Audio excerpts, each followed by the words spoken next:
Muy buenas tardes, tengan todos ustedes, magistrada, magistrados, siendo las 14 horas con 24 minutos del día de hoy, miércoles 1 de diciembre del 2021, nos encontramos reunidos en la plataforma digital, tanto los magistrados integrantes de la Sala Colegiada Penal, así como el personal de la Secretaría de Acuerdo y Trámite. Esta sesión se transmite en vivo por las redes virtuales oficiales del Poder Judicial del Estado y se lleva a cabo con fundamento en lo dispuesto por los artículos 17, 20, 21, 23 y 112 de la Ley Orgánica del Poder Judicial del Estado de Coahuila de Zaragoza. Y la misma se realiza a efecto de discutir los proyectos de sentencia que fueron previamente circulados y, en su caso, emitir las sentencias de segunda instancia en materia penal que sean aprobadas. Para la celebración de esta sesión, solicitaré a los integrantes de este órgano colegiado como sujetos obligados, apliquemos controles o medidas administrativas como la son la omisión de cualquier información clasificada como reservada o confidencial. Dicho lo anterior, como punto número 1 de la orden del día, pediré a la Secretaría que pase lista de asistencia de la magistrada y los magistrados integrantes de la Sala Colegiada Penal. Claro que sí, magistrado. Muy buena tarde a todos. Pasaré lista de asistencia. Magistrada María Luisa Valencia García. Presente. Gracias, magistrado. Magistrado Manuel Alberto Flores Hernández. Presente. Gracias, magistrado. Magistrado Homero Ramos Gloria. Presente. Gracias, magistrado. Magistrado Luis Efrén Ríos Vega. Presente. Gracias, magistrado. Magistrado presidente de la Sala Colegiada Penal, Juan José Yáñez Arreola. Presente. Gracias, magistrado. Magistrado presidente, con fundamento en el artículo 9 y el artículo 20 de nuestra ley orgánica nuestra ley orgánica del Poder Judicial del Estado, se declara la integración de la sala ya que existe quórum legal para la misma. Muchas gracias. Como punto número 2 de la orden del día, la cual fue previamente circulada y pongo a su consideración para su debida aprobación, por lo que solicito a la Secretaría ponerlo a votación de los magistrados integrantes de la Sala Colegiada Penal. Claro que sí, magistrado. Magistrados, pido que quienes voten a favor de autorizar nuestro orden del día que previamente se circuló, se sirva a levantar la mano. Gracias, magistrados. Magistrado presidente, por unanimidad de votos se autoriza nuestra orden del día. Muchas gracias. Pasaremos al siguiente punto, en el cual los magistrados discutiremos y aprobaremos en su caso los proyectos circulados con anterioridad con el fin de emitir sentencias de segunda instancia. Por lo que pido a la Secretaría enuncie los proyectos que se presentan, así como la intervención de cada uno de los magistrados en cada uno de los asuntos. Claro que sí, magistrado. Para el día de hoy se encuentran listados de la ponencia del magistrado Luis Efrén Ríos Vega, el toca penal 115 del 21-JO, derivado de la causa penal 531 del 19, que se siguió en contra de Julio César por el delito de robo en cuantía mayor con calificativa de haberse cometido en vivienda destinada a casa habitación. El tribunal colegiado, además del ponente, lo es la magistrada María Luisa Valencia García y el magistrado Homero Ramos Gloria. Sin embargo, dicho toca penal se retira de la presente sesión para listarse cuando el ponente me lo indique. Tenemos también de la ponencia de la magistrada María Luisa Valencia García, el toca penal 114 del 21-JO, derivado de la causa penal 217 del 19-JO por el delito de equiparado a la violación en persona menor de 15 años, con calificativa de prepotente que se instruyó en contra de Gilberto. El órgano colegiado, además de la ponente, lo es el magistrado Flores Hernández y el magistrado Ramos Gloria. De esta ponencia tenemos también el toca penal 116 del 21, JO, derivado de la causa penal 450 del 19 JO, por el delito de robo de cuantía menor con calificativa por haberse cometido a vivienda destinada a casa habitación, que se instruyó en contra de Agustín Fidencio. El órgano colegiado, además de la ponente, es el magistrado Ríos Vega y el magistrado Ramos Gloria. Si les parece bien, iniciaremos con la ponencia de la magistrada Valencia García con el toca 114, donde el órgano, además de la magistrada Valencia, es el magistrado Flores Hernández y el magistrado Ramos Gloria. Quien no interviene en este órgano colegiado, pero sí puede desactivar su audio y su video. Gracias. Cedo el uso de la voz, magistrada ponente. Muchas gracias. Efectivamente, tenemos el toca penal 114 diagonal 2021 JO, en el que se impugna la sentencia condenatoria de fecha 5 de febrero del 2021 dictada por el Tribunal de Enjuiciamiento del Sistema Acusatorio y Oral en materia penal del Distrito Judicial de Saltillo en contra del sentenciado Gilberto. El apelante lo es el defensor particular. Esto dentro del proceso penal número 217/2019 JO, que por el delito de violación impropia por elemento distinto al natural en persona menor de 15 años con calificativa de prepotente se condenó al sentenciado, y que por el delito de equiparado a la violación en persona menor de 15 años con calificativa de prepotente se absolvió. En primera instancia se pronunció sentencia condenatoria al estimar acreditado el delito de equiparado a la violación en persona menor de 15 años con calificativa de prepotente, y ante esto el defensor particular se inconforma con el fallo del Tribunal de Enjuiciamiento, ya que considera que se realizó una inadecuada valoración de las pruebas. En el mismo sentido manifiesta que dichas pruebas no fueron suficientes para destruir la presunción de inocencia que le asiste a su representado, y a la vez se duele de violaciones graves al debido proceso por considerar que existió un evidente desequilibrio procesal por parte de los juzgadores en perjuicio de su cliente. Y por último, en audiencia de alegatos aclaratorios ante este tribunal, el defensor solicitó que se tomara en consideración aplicar en favor de su representado lo resuelto por la Suprema Corte de Justicia de la Nación en la acción de inconstitucionalidad con número de registro 53/2019, basado en lo anterior se solicita que se absuelva a su representado. En principio, debemos dejar claro en cuanto a las reglas de la lógica y la sana crítica que los problemas que presenta el derecho y la justicia difieren de los problemas de tipo matemático cuantitativo. En el campo de conductas humanas se trata de problemas prácticos que por su propia naturaleza requieren de ponderación y apreciación y que no opera por deducciones rigurosas de tipo matemático como lo es la lógica analítica, sino por deliberación. Es decir, es la lógica de lo razonable, de lo humano, y a esto se llega, según nuestra legislación, mediante las máximas de la experiencia y el conocimiento general o científico del juzgador. Por tanto, empleando dichas reglas, se afirma que para la demostración plena de un hecho es necesaria una pluralidad de pruebas y que cada una de ellas produzca una convicción razonable de su existencia. Además, que sean coincidentes, armoniosas, concordantes, concatenantes y se complementen entre sí, de manera que resulte extremadamente improbable que los hechos que aportan ocurrieran de manera diferente o simplemente no ocurrieran. En el caso concreto, después de un atento estudio detenido, detallado, de la totalidad de las pruebas desahogadas en el juicio oral, se obtuvo que éstas fueron suficientes y cumplieron con las características antes señaladas, lo que llevó a generar la convicción razonable de la existencia del delito de violación impropia en persona menor de 15 años con calificativa de prepotente, como así también de la participación dolosa del acusado en su comisión. Ahora bien, dadas las circunstancias y condiciones de la víctima directa,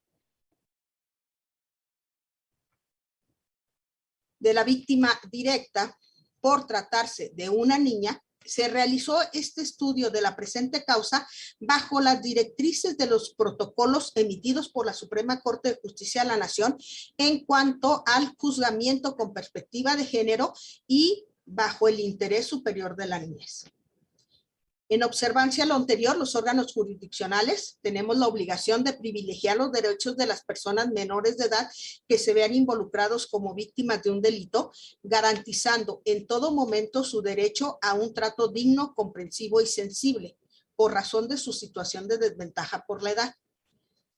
Esta garantía de trato primordial del interés superior de la niñez debe considerarse en su triple dimensión como derecho, es decir, como derecho, principio y norma procesal, que tiene por objeto garantizar, entre otros, el derecho fundamental del menor víctima a ser escuchado en juicio con las garantías probatorias adecuadas que aseguren una declaración auténtica, libre y confiable sobre los hechos. circunstancias, opiniones y demás información relevante que le afecten o involucren en el esclarecimiento de un delito. En el mismo tenor, aplicando la cláusula del interés superior de la niñez como premisa en el juicio penal, la declaración de la misma tiene que estar revestida del cumplimiento de diferentes garantías especiales que no solo aseguran un trato digno, comprensivo y sensible como víctima, sino también para que el resultado de la declaración pueda tener la mayor credibilidad, corroboración, coherencia y licitud testimonial, y así respetar el derecho de la menor a ser escuchada con libre voluntad en un hecho que afecta su desarrollo físico, mental, espiritual, moral, psicológico y social de dicha menor. Y de esta manera garantizar la no impunidad del delito cometido en su contra. Por tanto, tal como lo establece la Constitución Federal, la Constitución local, la Convención sobre los Derechos del Niño, la Ley General de los Derechos de Niños, Niñas y Adolescentes, la Ley General de Víctimas, la Ley Estatal de Víctimas, Código Nacional de Procedimientos Penales, Ley del Sistema Estatal para la Garantía de los Derechos Humanos de Niñas, Niños y Adolescentes del Estado de Coahuila de Zaragoza, Declaración sobre los Principios Fundamentales de Justicia para las Víctimas de Delito y del Abuso de Poder, Directrices sobre la justicia en asuntos concernientes a los niños víctimas y testigos de delito y las observaciones generales del Comité de los Derechos del Niño. Las autoridades judiciales debemos garantizar la protección del interés superior de la niñez en la recepción, desahogo, contradicción y valoración de la declaración de los menores víctimas en un juicio penal. Y es así que una vez analizado el testimonio de la niña víctima en este hecho, se considera creíble, su dicho, su narración se consideran creíbles, ya que la pasivo expresa de manera genuina y confiable la libre expresión de la voluntad de una niña vulnerada que testifica en forma verosímil sobre la afectación directa de los hechos de la violación cometida en su contra dentro de su contexto familiar, que daña su desarrollo físico, mental, moral, psicológico y social. Su declaración se considera genuina porque no se aprecia de que alguien le haya inducido, coaccionado o manipulado para declarar en contra del imputado, más aún cuando identifica de manera clara al acusado como su agresor. Esta declaración genuina de la menor se evidencia aún más en la audiencia de juicio oral cuando narra con sus propias palabras la mecánica del delito del que fue víctima.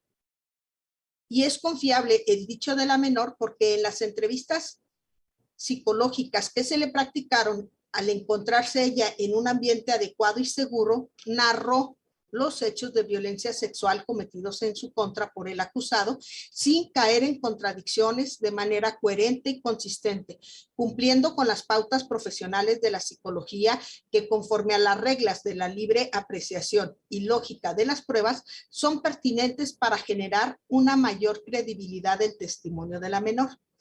Asimismo, las conclusiones de las pruebas psicológicas fortalecen una mayor garantía de credibilidad en la declaración de la menor. De igual manera, se corrobora el testimonio de la menor con la pericial médica y las pruebas fotográficas que revelan la evidencia científica de la existencia de una penetración vía vaginal que lesionó la integridad física y la libertad sexual de la menor víctima.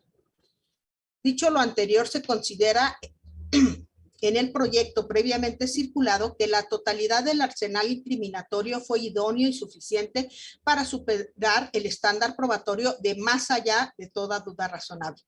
Esto previsto en los artículos 265, 359 y 402 del Código Nacional de Procedimientos Penales, en consonancia con el artículo 20, apartado A, fracción octava de la Constitución Federal de nuestro país.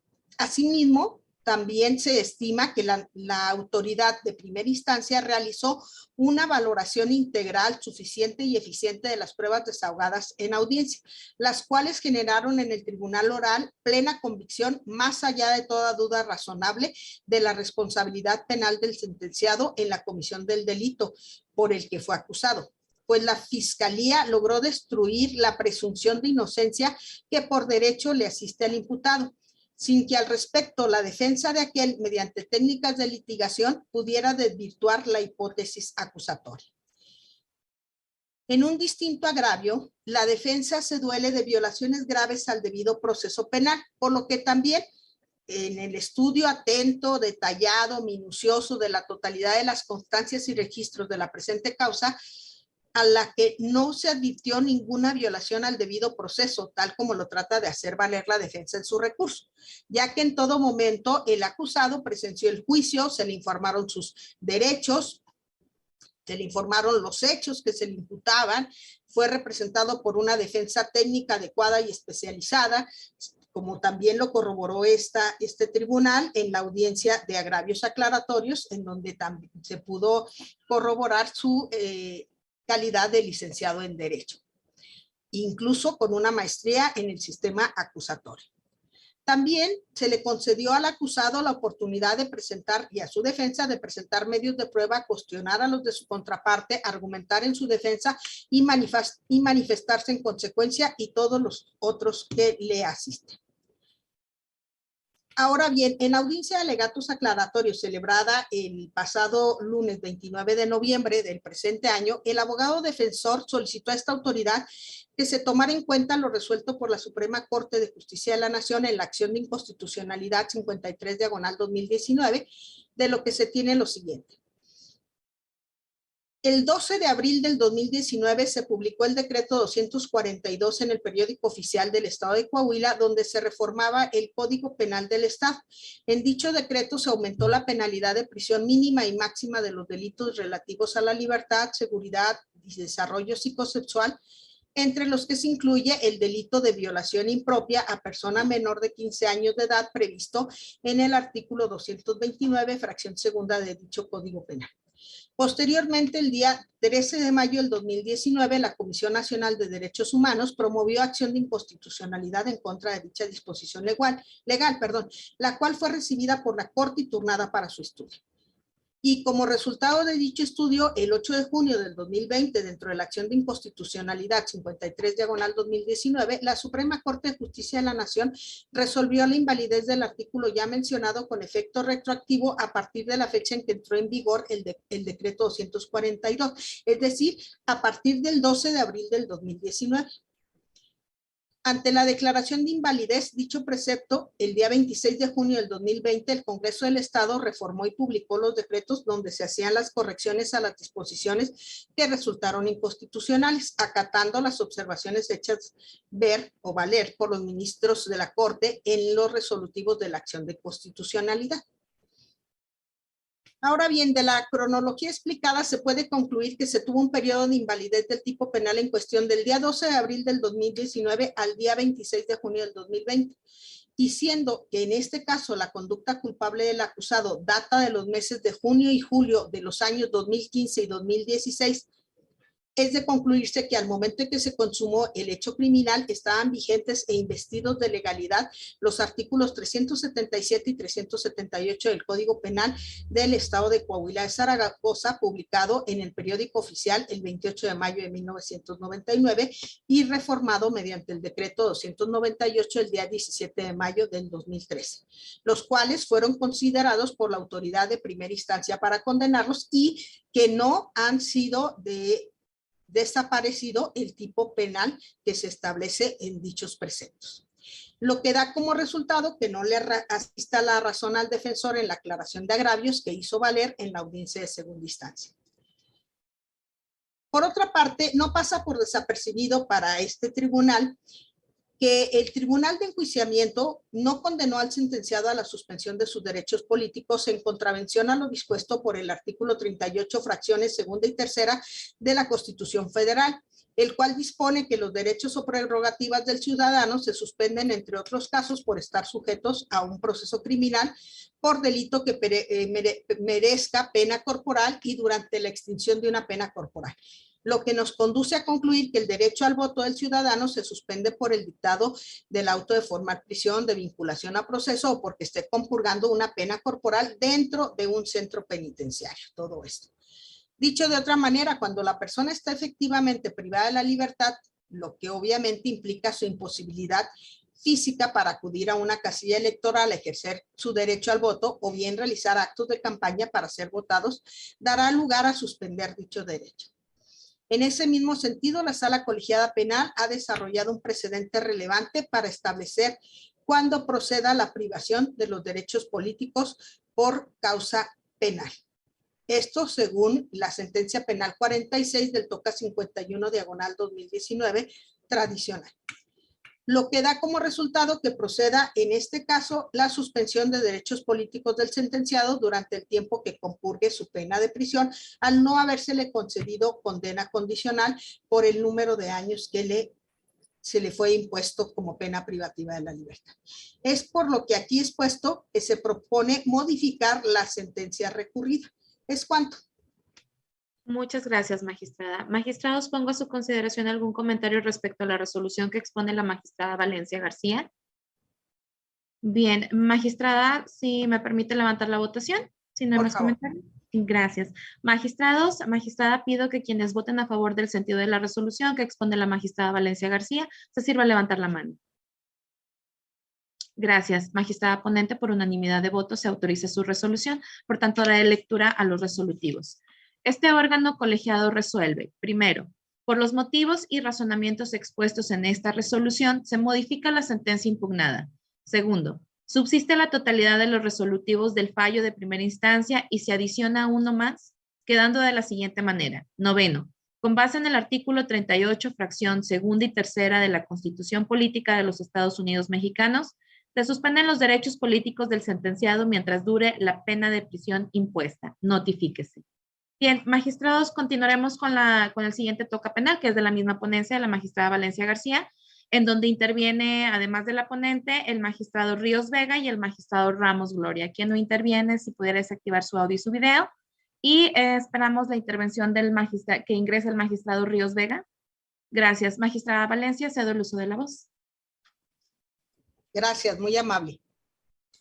Bueno. Efectivamente, en el toca penal número 116/2021 JO, en el que se impugnó por parte de la Fiscalía la sentencia condenatoria de fecha 16 de julio del 2021, dictada por el Tribunal Unitario de Enjuiciamiento en materia penal del Sistema Acusatorio Oral del Distrito Judicial de Monclova, en contra de Agustín. Esto en la causa penal número 450/2019, que por el delito de robo de cuantía menor con calificativa por cometerse en vivienda destinada a la habitación. En primera instancia, se pronunció sentencia condenatoria al estimar acreditado el delito antes mencionado y la participación culpable del acusado en el mismo. Ante esto, la Fiscalía se inconformó con el fallo del Tribunal de Enjuiciamiento, ya que en su concepto quedó plenamente acreditado con las pruebas desahogadas en juicio que el valor de los objetos robados es suficiente para tener por acreditado el delito de robo de cuantía media. En el mismo sentido, se duele de la individualización de la pena realizada por el juez natural y sostiene para ello que, derivado de la mecánica del hecho y las circunstancias que rodearon al mismo, estas resultan suficientes para situar la penalidad del sentenciado en un grado máximo, por lo cual solicita se modifique la sentencia emitida por el tribunal de la causa. En un principio, debemos decir que el Ministerio Público manifiesta las pruebas desahogadas en el juicio oral fueron suficientes para tener por acreditada la modalidad de cuantía media en el delito de robo por el cual fue sentenciado el justiciado, y basa su inconformidad en el testimonio del perito en criminalística, quien en audiencia concluyó, según su dictamen pericial, que el valor de los objetos robados ascendía a la cantidad de 35,000 pesos, cantidad que, dice el fiscal, supera la modalidad de cuantía menor establecida en el artículo 279 del Código Penal del Estado. Sin embargo, del estudio del registro de audio y video se obtuvo que de lo declarado por la perito en la audiencia de juicio oral el día 7 de julio del 2021, lo siguiente, y lo leo literal, que por dicho de la víctima, el sentenciado desapoderó a la víctima de una pantalla marca Sony de 50 pulgadas, una pantalla marca LG de 42 pulgadas, 2 computadoras marca HP en color negro, un teléfono celular marca Alcatel color negro, 2 celulares marca LG color gris, una grabadora marca Sony color gris, una bocina amplificada LG color negro y 3 navajas marca Winchester. que si bien la víctima le refirió los artículos mencionados, no tuvo manera de especificar los modelos o mayores características de los objetos, por lo que con la información con la que contaba se dirigió al comercio denominado Coppel, de donde obtuvo el valor aproximado de los artículos que se encontraban en esa negociación. A preguntas de las partes, la perito evaluadora contestó que no contaba con la información de los modelos de los objetos robados, es decir, con datos precisos de la condición en la que se encontraban dichos objetos en el momento del ilícito, que únicamente se basó en las características generales de lo sustraído, que realizó la cuantificación de su dictamen tomando como referencia el precio de los artículos nuevos exhibidos al público en la negociación antes señalada y que no acudió a ningún otro negocio donde se comercializaran objetos seminuevos o usados para apoyar su dictamen. De dicha declaración se desprende que el cálculo de evaluación realizado por la perito carece de una certeza y nitidez, toda vez que al no contar con los modelos específicos de los objetos robados, las condiciones de funcionamiento, desgaste y conservación, además que para realizar su dictamen lo hizo en base al costo actual de artículos nuevos, a pesar de que lo sustraído era equipo usado, tal y como lo declaró la víctima en juicio. Este tribunal estima que el juez de la causa tuvo a bien determinar la cuantía de lo robado en la menor, es decir, ante la existencia efectiva de la duda razonable del valor real de los bienes en la cuantía mínima. Haber determinado una cuantía distinta o mayor a la resuelta por el Tribunal de Enjuiciamiento, como lo pretende el Ministerio Público, resultaría violatorio del principio penal universal indubito pro reo, principio jurídico que expresa la obligatoriedad de probar los hechos y que en el caso de que esta prueba sea insuficiente para demostrarlos, la decisión judicial deberá favorecer al acusado del delito. Máxime que el Código Penal del Estado, en su artículo 281, es muy claro en el cómo se debe proceder cuando el valor de las cosas no se puede determinar de manera objetiva, certera y congruente, el cual establece, artículo 281, determinación de la cuantía del robo y del delito previsto en el artículo 280. Cuando no se determine el valor en dinero de la cosa, se aplicarán las penas del robo simple de cuantía menor, previstas en la fracción primera del artículo 279 de este código, sin perjuicio de las penas que en su caso correspondan por las modalidades agravantes o calificativas que hayan concurrido. En el mismo sentido, la Suprema Corte de Justicia de la Nación ha fijado jurisprudencias al respecto, las cuales sostienen que si la conclusión del perito evaluador carece de las consideraciones o motivaciones que fundan su opinión, que constituye una apreciación subjetiva que conlleva determinar su ineficacia probatoria, y de las constancias que obran en autos no se permite determinar de forma certera y real el precio del objeto robado, entonces, atento al principio de lo más favorable al reo, dicho delito debe sancionarse conforme al de menor cuantía. Esto en sus registros digitales 182.766 y 160.023. En el mismo tenor, esta sala colegiada penal ha fijado dentro de las jurisprudencias de las tocas penales, de las sentencias de las tocas penales 15, diagonal 2020 o 26, diagonal 2020 o 40, diagonal 2020 e y 02, diagonal 2021 d, jurisprudencia penal local en el sentido que para que la autoridad judicial pueda estar en condiciones de fijar un monto cuantificable, las solicitudes que hagan las partes del juicio deberán estar sustentadas en datos o pruebas que sean certeras, nítidas y demostrables, que permitan a la autoridad jurisdiccional competente resolver de manera congruente, lo cual claramente no acontece en el presente caso. Es por esto que se estima que no le asiste la razón al Ministerio Público en su motivo de agravio.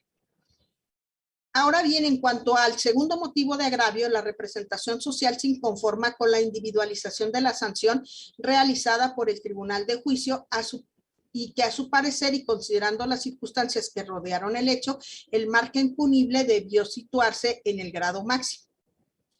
Respecto a este motivo de agravio, esta ponencia realizó un minucioso y detallado estudio de la audiencia de individualización de penas y sanciones, de la cual se advirtió que el juez natural observó todos y cada uno de los factores informantes y circunstancias que mediaron en la mecánica del hecho que son susceptibles de graduación.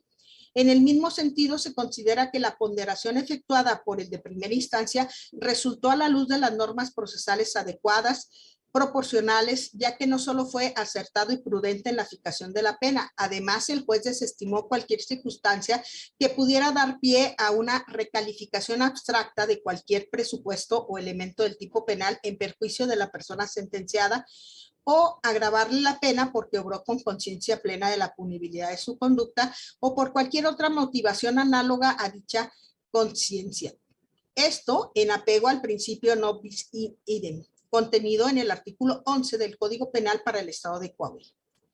Así las cosas, compañeros, esta ponente considera que no les resiste la razón al Ministerio Público en sus diversos motivos de agravio y por ello propongo en este proyecto confirmar la sentencia impugnada. ¿Es cuánto? Muchas gracias, magistrada. Gracias. Magistrados, pongo a su consideración algún comentario respecto a la resolución que expone la magistrada Valencia García. Bien, perdón, adelante, magistrado Ríos Vega.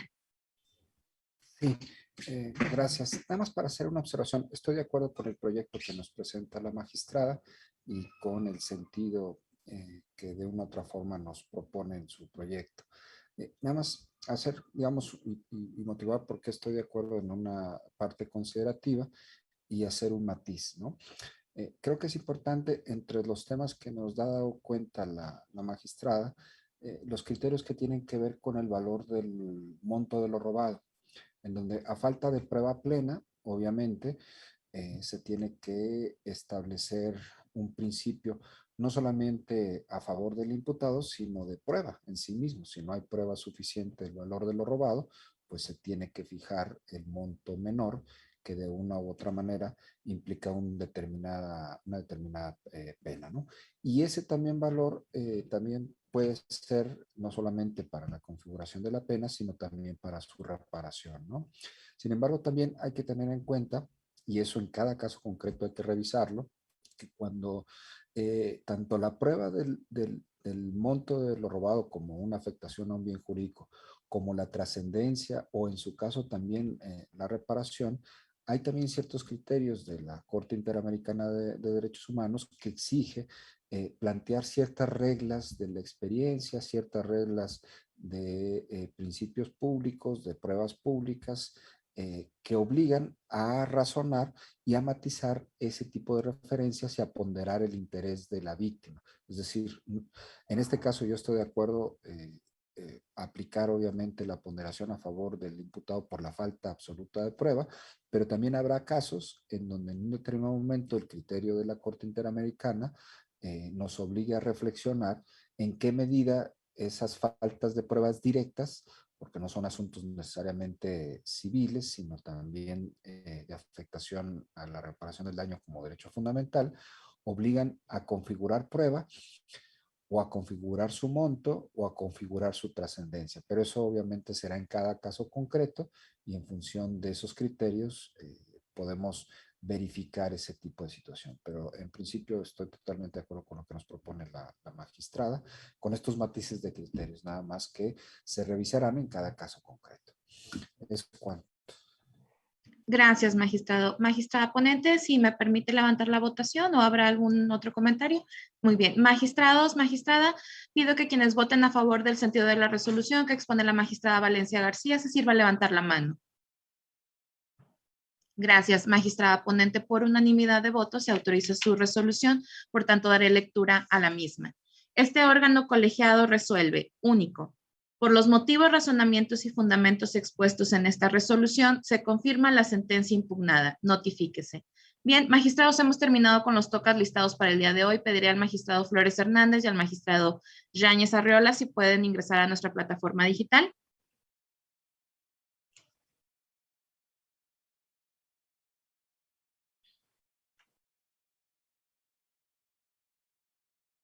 Gracias. Magistrado, las resoluciones que han emitido el día de hoy, una vez que sean turnadas a la Secretaría de la Sala Penal, daremos los trámites y notificaciones correspondientes. Cedo el uso de la palabra, magistrado presidente.